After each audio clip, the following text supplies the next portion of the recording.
Mesdames et messieurs, donc merci infiniment de m'inviter ici parce que j'ai une bonne nouvelle et une mauvaise nouvelle à vous annoncer. Je vais peut-être commencer par la mauvaise. Je ne suis pas spécialiste de la douleur, donc je ne vais faire aucun inventaire ici de ces interventions non médicamenteuses. Et la mauvaise nouvelle, c'est que si je vous interroge sur ce qu'est une intervention non médicamenteuse, certains d'entre vous vont dire bah, c'est une chirurgie. Intervention non médicamenteuse, c'est une chirurgie. Certains vont dire mais non, c'est médecine alternative. Non, mais certains vont dire mais c'est un dispositif médical, une intervention non médicamenteuse. Mais non, mais intervention non médicamenteuse, c'est aussi une peinture qu'on met sur le mur et qu'il y a des études qui arrivent à montrer que si on fait une peinture plutôt verte, la vitesse de cicatrisation est plus rapide que sur un mur blanc. Donc ça peut être aussi une action environnementale, une intervention non médicamenteuse. Mais la représentante de la DGOS pourrait dire « mais non, mais c'est aussi des actions de promotion de la santé », puisque finalement, une promotion de la santé est aussi une façon d'améliorer la douleur. C'est ce travail-là que nous menons, donc la bonne nouvelle, vous allez voir, parce que j'ai une bonne nouvelle, depuis 15 ans, ça commence à durer quand même, sur une plateforme universitaire qu'on a créée à Montpellier, et sur lequel on s'est dit que si on fait ce qu'on fait traditionnellement, nous les chercheurs, rester dans nos laboratoires, je suis directeur adjoint d'une unité INSERM de santé publique, on fait nos publications, on se fait plaisir, mais ça n'a pas beaucoup d'impact directement sur la réalité de votre quotidien. Peut-être qu'il faut faire autrement. Et donc on a créé une plateforme universitaire, et en disant que peut-être qu'il faudrait travailler ensemble.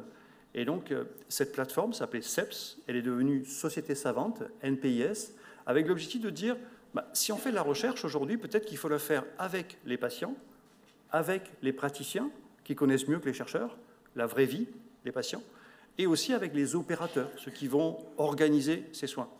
Et peut-être qu'à partir de là, on peut arriver à qualifier ou préciser ce qu'est une intervention non médicamenteuse. Et de l'autre côté, peut-être qu'il est important d'avoir une grille d'évaluation, parce qu'il n'est pas sûr qu'on évalue une organisation d'un soin comme on peut organiser un protocole de soins. Donc c'était un petit peu toute l'ambition de ce travail que je vous présente. Donc je ne suis pas seul, évidemment, je représente 1000 personnes. Aujourd'hui, c'est très connu sous le terme de recherche participative. C'était très connu au Canada, c'est arrivé en France. On ne savait pas qu'on faisait ça, on était des Monsieur Jourdain. Et donc, je vous présente, et rapidement, parce que je n'ai pas beaucoup de temps, Frédéric m'a dit qu'il ne fallait pas que je dépasse, mais le travail qui a été mené pour arriver à finalement une grille de lecture, une évaluation qui permet d'améliorer la recherche, et d'autre part, un référentiel qu'on va inaugurer la semaine prochaine. Donc, premier point. Si j'appuie évidemment sur le bon bouton, c'est pas le bon, on va le faire à l'ancienne. Vous embêtez pas. Est-ce que si j'appuie là, oui, c'est mieux. Ça marche bien. Intervention non médicamenteuse, en fait, l'histoire, elle démarre en 1975. Les premières publications sur PubMed, on les retrouve en 1975, et en particulier, un des premiers papiers, c'est traitement de la douleur. Donc je crois que vous êtes au centre et au cœur de ces pratiques. Et vous voyez ensuite l'OMS en 2003, ensuite la Haute Autorité de Santé avec cet excellent rapport, notamment diligenté par une économiste de santé qui s'appelait Lise Rocher, qui s'appelle toujours d'ailleurs Lise Rocher, la CNSA, le ministère de la Santé en 2018, le Haut Conseil de la Santé publique, le Centre européen de santé publique en 2020, l'IGAS en 2022, le CESE en 2023, l'assurance maladie en 2024. Tout le monde parle d'intervention non médicamenteuse avec l'optique, effectivement, de faire avancer le sujet. On est parfait, donc on se dit que vraiment c'est clair. Or, dans la réalité de vos pratiques, autant un produit, un médicament, autant un dispositif médical est clair, autant un protocole de prévention ou un protocole de soins, c'est quelque chose d'immatériel. Et comme c'est immatériel, c'est pas facile. Et donc, dans une école pour les infirmières, dans une école d'ergothérapie, à la fac de psycho, etc., on apprend des théories, on apprend des techniques, et on commence à bosser en disant « maintenant, c'est à vous de jouer ». Et vous devez faire avec votre background théorique, physiopathologique, psychopathologique, sociaux, pourquoi pas, et sur les techniques, et vous vous débrouillez pour créer, pour construire votre propre intervention. Et le problème, c'est qu'on voit que ce flou est important, ne permet pas une amélioration de la recherche et n'a strictement aucune traçabilité quasiment dans les dossiers. Alors qu'un médicament, une fois qu'il est prescrit, il est intégré dans le dossier médical, il est suivi, il est comptabilisé, etc. Donc tout ce qui relève du soin immatériel, personnalisé, ciblé, je ne parle pas de l'organisation des soins, je parle bien de cette intervention-là. À part le mot soins infirmiers, Madame l'a très bien dit tout à l'heure, avec éducation thérapeutique, ouais, éducation thérapeutique, mais éducation thérapeutique, c'est un monde, c'est un univers. Quel est le programme d'éducation thérapeutique ? Quel est le protocole de kinésithérapie? Quel est le protocole d'ergothérapie? Quel est le protocole de psychomotricité? Là, tout d'un coup, ça devient un petit peu plus compliqué et chacun est finalement livré à lui-même. Et ce qui se passe, et ce qui devait arriver, arrive, c'est que comme il y a un flou, une de mes étudiantes a publié ce papier, elle a fouillé les réseaux sociaux de femmes traitées pour un cancer du sein. Donc 200, vous voyez les forums Facebook, plus de 250 000 posts sur les réseaux sociaux, et on a essayé de trouver des mots qui relevaient des interventions non médicamenteuses, au sens très large du terme. Que croyez-vous qu'il arriva? 13 084 termes. Donc, ben, tu sais, mais moi, pour la douleur, je prends cette plante.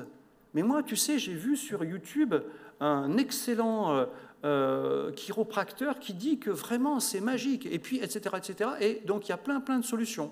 Physique, psychosocial. J'ai entendu parler du tai chi, j'ai entendu parler du qigong, j'ai entendu parler de cette plante miracle, j'ai entendu, etc., etc. Et donc on a ici, parce que les patients ne trouvent plus de solutions sur parfois les traitements, mais je parlais bien des produits, eh bien effectivement, ils vont chercher ailleurs et ils se conseillent eux-mêmes par ces réseaux sociaux, par également évidemment l'ensemble des associations de patients qui sont en train de se développer.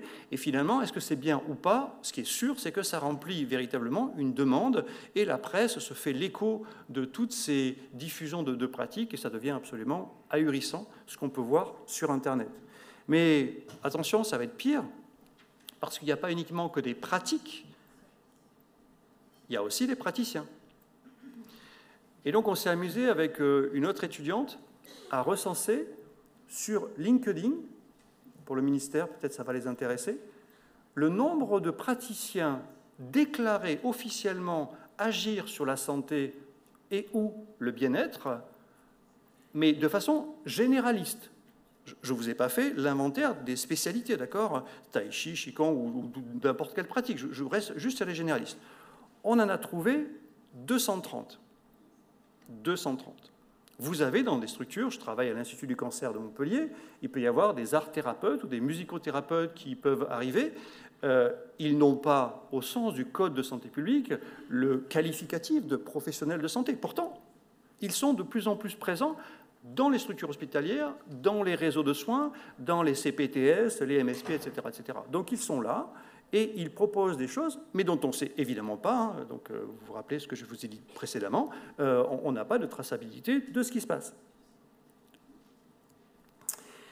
Heureusement, ou hélas, la recherche sur les interventions non médicamenteuses, vous voyez le chiffre, hein, c'est le nombre de publications sur PubMed, je fais juste une requête, c'est très simple, sur PubMed, la banque de données des publications médicales américaines, et on regarde la volumétrie des publications citant le terme intervention non médicamenteuse ou associée. Et vous voyez que finalement, ce domaine de recherche, alors que Hippocrate le disait il y a plus de 2000 ans, en disant qu'il faut absolument voir comment, par à la fois l'activité physique, par des régimes, etc., il peut y avoir des bénéfices sur la santé, et bien finalement, on démarre les chercheurs que depuis, en gros, une vingtaine d'années. Et je vous donne une application, puisqu'elle est sortie il y a à peine une semaine dans une revue très connue qui s'appelle Nature. Il faut traiter la douleur et il est important d'aller voir à côté des médicaments. Et je trouve cette publication scandaleuse. Ils disent, on prescrit trop de médicaments, donc il faut absolument aller voir des interventions non médicamenteuses. Mais c'est la conception du soin du siècle dernier. C'est fini, un problème, une solution. Claude Bernard est mort. Dans le traitement de la douleur, est-ce que vous utilisez qu'une seule thérapie? Les maladies sont complexes, elles nécessitent des traitements multiples. Et pourquoi avoir cette vision nord-américaine voulant dire qu'il faut absolument avoir des médecines alternatives? Si c'est le cas, c'est le job des médecins de voir s'il y a effectivement une alternative à tel ou tel traitement en lien avec le patient. Mais est-ce que véritablement, d'emblée, il faut qu'on cherche des solutions alternatives? Et pourquoi ne pas imaginer des solutions combinées? Je vous donne une analogie stupide, mais les sportifs, est-ce qu'ils n'ont pas aujourd'hui un préparateur mental, un préparateur physique, un préparateur diététique, etc.? Bien sûr que oui. Donc, est-ce qu'aujourd'hui, un patient dans une structure hospitalière, ce n'est pas une équipe de soins qui le soigne, avec des regards différents qui permettent d'améliorer la douleur? Bien sûr. Donc, est-ce qu'il n'y a pas des solutions multiples à proposer à des problèmes complexes? Oui. Donc, vous voyez, cette vision réductionniste est problématique. Et l'autre chose qui est aussi problématique, bon, on ne s'étonne pas des Américains en ce moment avec leur président, ou leur futur peut-être président, je ne sais pas, mais en tout cas, une orientation qui est finalement, tout ça, c'est pareil, les interventions non médicamenteuses, il peut y avoir des medical devices, donc des dispositifs médicaux, et tout ça, c'est aussi des interventions non médicamenteuses et autres. Mais non, je suis désolé, comme il le cite ici, la méditation n'est pas une intervention non médicamenteuse. La méditation est une activité culturelle. Quand je vais me balader dans tel ou tel jardin, je médite. Quand je suis dans le métro ce matin, je médite. C'est une activité sociale, culturelle. En revanche, si je veux parler d'intervention non médicamenteuse, je vais employer MBSR, vous connaissez ce terme, Mindfulness Based Stress Reduction, une méthode particulière qui va être ciblée sur la douleur et qui va avoir un impact sur la douleur. Ce n'est pas une discipline. Est-ce que le médicament est efficace pour la santé? Absurde, ça ne veut rien dire. Quel médicament pour quelle dose, à quelle intensité? Évidemment, là, on peut parler de médicaments. Eh bien, pour les interventions non médicamenteuses, c'est la même chose. Bref, vous voyez, on est dans un sujet extrêmement complexe, et donc, comme je vous l'ai dit, on a démarré à Montpellier, c'est très, très, très loin de Paris. Par cette plateforme, on a organisé 10 congrès internationaux, et puis un jour, mon maître m'a dit, donc Henri Pujol, qui avait créé le plan cancer à l'époque, a dit « Tu t'en sortiras pas avec uniquement une plateforme universitaire parce que ça cale les armoires et ça n'a pas d'impact, notamment au niveau du ministère. » Et donc on s'est dit qu'on allait créer une société savante. Et par une société savante, effectivement, les choses ont changé. Et donc on a organisé un congrès au ministère de la Santé en décembre 2021 en disant « La société savante va travailler à recenser les modèles d'évaluation qui peuvent exister dans le domaine de ces INM et évidemment qualifier plus précisément ce qu'on entend par intervention non médicamenteuse. Alors on a fait un travail besogneux naturellement de chercheurs en regardant les modèles d'évaluation et de validation du médicament. Un de nos papiers témoigne qu'il y a 46 modèles dans le monde. Un modèle pour le médicament, 46 pour les interventions non médicamenteuses. Donc, vous demandez à un chercheur face à un autre, ou une autorité face à une autre, de dire « Ah ben non, moi je ne suis pas la règle, parce que moi la règle c'est autre chose, c'est pas comme ça. Qu'on joue, c'est une autre façon. » Donc finalement, il y avait une cacophonie totale. Et on s'est dit, il est temps de co-construire en France un modèle standardisé sur la base de ce qui a été validé pour dire quelles sont véritablement les manières d'évaluer correctement les interventions non médicamenteuses, comme on l'avait fait il y a 70 ans pour le médicament. Donc, on a créé ici une première phase qui a duré 1 an. Je vous passe tous les détails, ce serait un peu long et tous les publics sont là-dessus. On a amélioré ces recommandations. On a ensuite fait un vote, et peut-être certains d'entre vous ont voté, et je vous remercie infiniment d'avoir voté sur ces recommandations, par collège, patients, usagers, chercheurs et opérateurs de santé.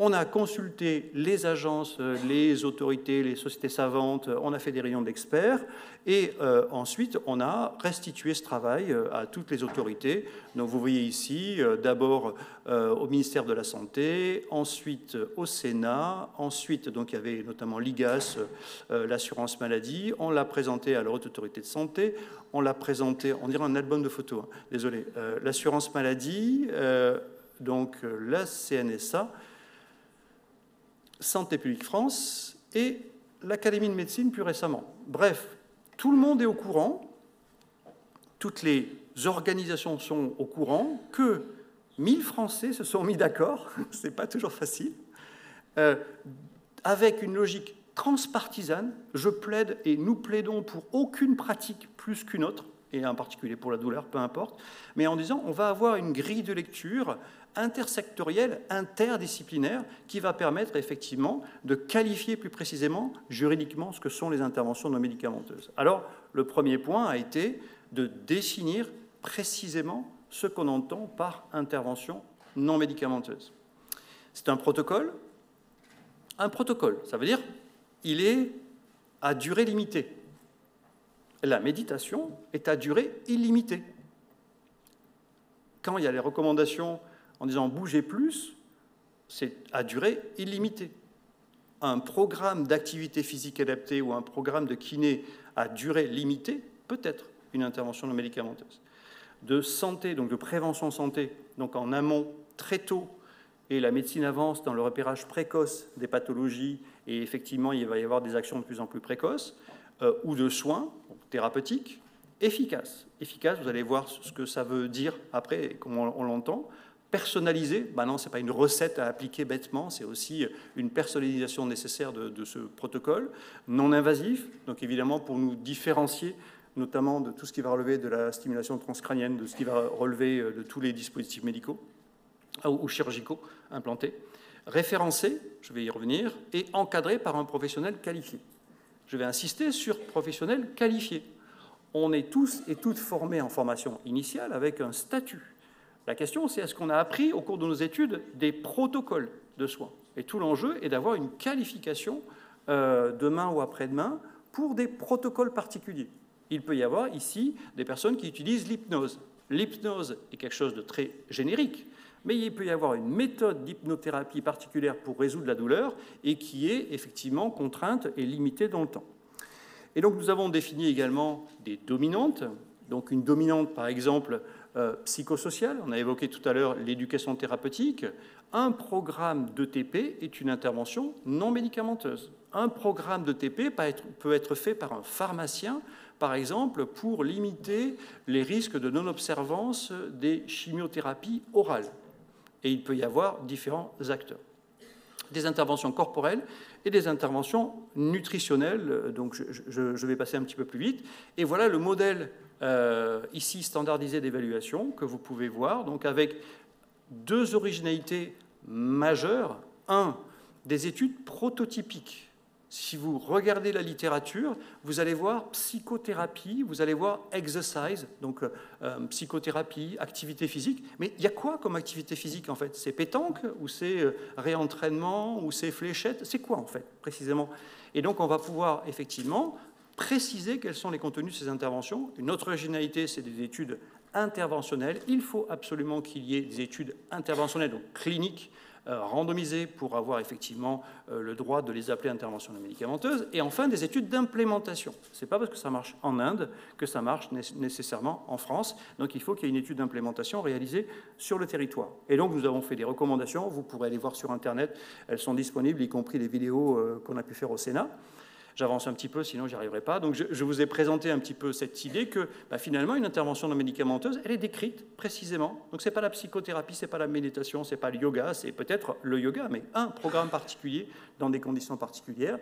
Et effectivement, il faut qu'il y ait une description des risques. S'il n'y a pas de description des risques, un des doyens de la fac de médecine de Montpellier disait, Jacques Brinchet, s'il y a une intervention de santé, il y a des risques. S'il y a zéro risque, c'est pas une intervention de santé, c'est une activité culturelle. Et donc, comme ça, finalement, on arrive à quelque chose d'un peu plus précis. Je vais passer. Et donc, aujourd'hui, ce modèle d'évaluation est soutenu par l'INSERM, par l'Institut national du cancer, également par donc, le Centre de fin de vie et soins palliatifs, ça a été évoqué tout à l'heure, par le grand réseau de recherche français qui s'appelle FRIN, mais qui a une connotation européenne. Et bien sûr, je remercie, puisque Madame est présente, mais la SFETD pour également faire partie du bloc des sociétés savantes. On a la cardio, on a la neuro, et la douleur est évidemment un champ considérable. Et donc, je voudrais bien que vous entendiez mon message. Mon message n'est pas en train de dire que vous ne faites pas bien. Le but du jeu est de dire qu'à partir de là, on va certainement améliorer ces pratiques et on va avoir une possibilité d'avoir une meilleure reconnaissance de ces pratiques et de ceux qui œuvrent pour les interventions non médicamenteuses. Avec quoi? Ça devenait absolument évident. C'est évidemment créer un référentiel de ces interventions non médicamenteuses qui soit accessible à la fois au public et à la fois aux professionnels. C'était un rêve il y a 15 ans et je suis extrêmement ému pour vous dire que c'est la semaine prochaine que ça démarre, officiellement, avec le soutien de l'assurance maladie, avec le soutien de la CNSA, avec le soutien de la Ligue contre le cancer, avec le soutien de 2 mutuelles.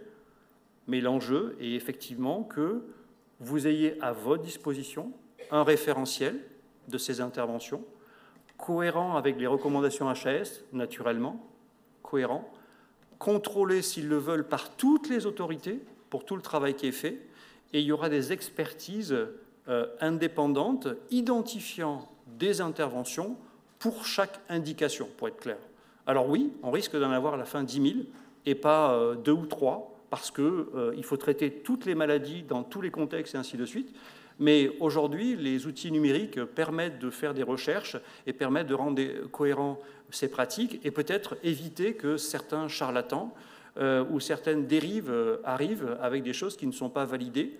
Après, notre job de société savante n'est que d'informer sur ce qui est validé avec les sociétés savantes partenaires, évidemment.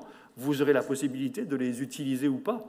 Mais l'enjeu que nous avons, si vous voyez où on va, c'est d'attribuer un code à chaque intervention non médicamenteuse, que ce code soit rangé dans les nomenclatures assurance maladie et dans les nomenclatures CNSA et dans les nomenclatures métiers et dans les logiciels métiers, et qu'on appelle un chat, et qu'à moyen terme, bien sûr, la traçabilité de ces interventions puisse être améliorée, notamment par les systèmes d'IA, par tous les systèmes de suivi coût-efficacité, et qu'on arrête de financer des projets par des ARS en local, et pour en avoir évalué quelques-unes, qui ne servent à rien, puisque finalement, on réinvente la poudre de choses qui sont déjà connues.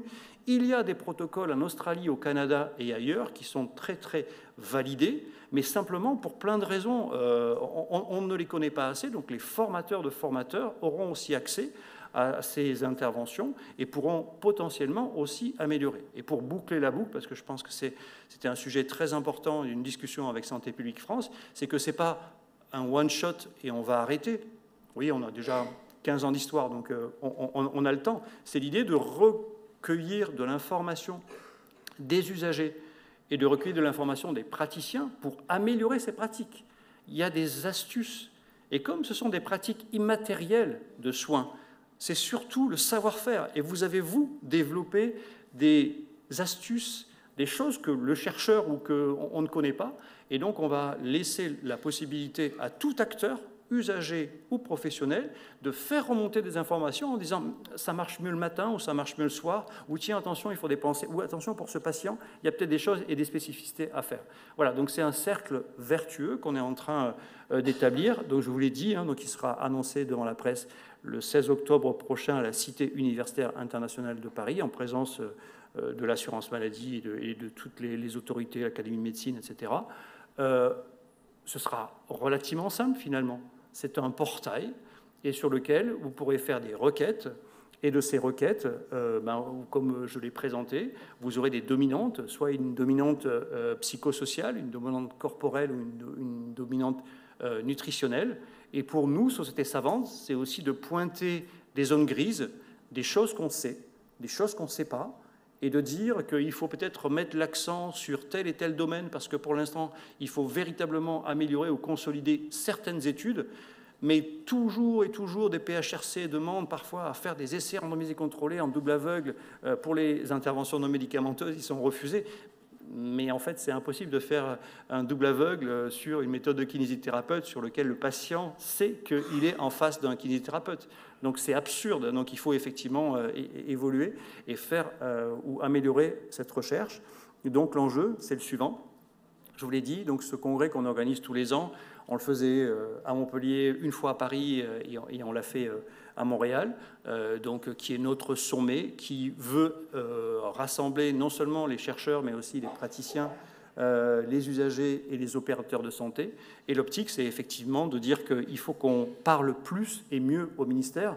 Alors, on a fait un livre blanc, et donc j'espère que vous aurez l'occasion de le retrouver, parce que vous avez bien compris que notre optique n'est pas de se limiter à la France, mais bien d'emblée faire ce portail à l'Europe. Donc on a déposé un projet européen au mois d'avril, et donc on est avec aujourd'hui l'INSERM dans l'optique de faire donc une réunion le 5 décembre prochain à Bruxelles pour dire que la réglementation sur ces interventions non médicamenteuses, bien sûr qu'elle concerne la France, bien sûr, mais elle concerne également l'Europe. Et potentiellement, si l'Europe a été très focalisée sur les produits et sur les medical devices, peut-être qu'il est temps qu'elle s'occupe des services, parce que pendant la Covid, je crois qu'on a vécu 2-3 trucs, et que parfois les humains qui soignent des humains, ça fait du bien.